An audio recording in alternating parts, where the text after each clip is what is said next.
Perputaran uang dari judi online di Indonesia akhirnya menunjukkan tren penurunan tajam jelang akhir 2025.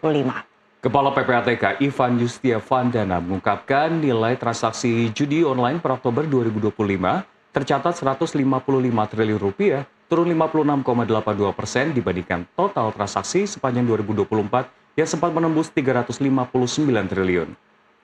Mereka gembar-gemborkan. Tak hanya transaksi, nilai deposit pemain juga anjlok setengahnya dari 51 triliun rupiah di tahun lalu menjadi 24 triliun rupiah sepanjang 10 bulan pertama tahun ini.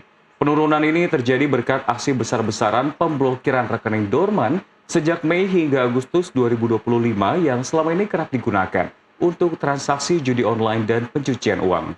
Ivan menegaskan, tanpa langkah tegas lintas lembaga, perputaran uang judol bisa saja melonjak ke 1.100 triliun rupiah di tahun ini.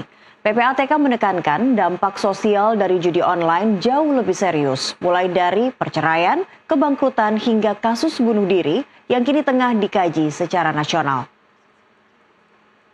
Sekedar balik modal. Belajar dari pengalaman ini, apa yang akan terjadi berdasarkan data yang ada, apa yang akan terjadi pada tahun 2025. Kalau kita tidak kumpul begini, kalau kita silo, bekerja secara silo, misalnya sendiri-sendiri, egosentris dan segala macam, PPATK memprediksi akan ada tekanan fintech yang kemudian berakibat dari 359 di tahun 2024 akan menjadi 1.100 triliun di tahun 2025.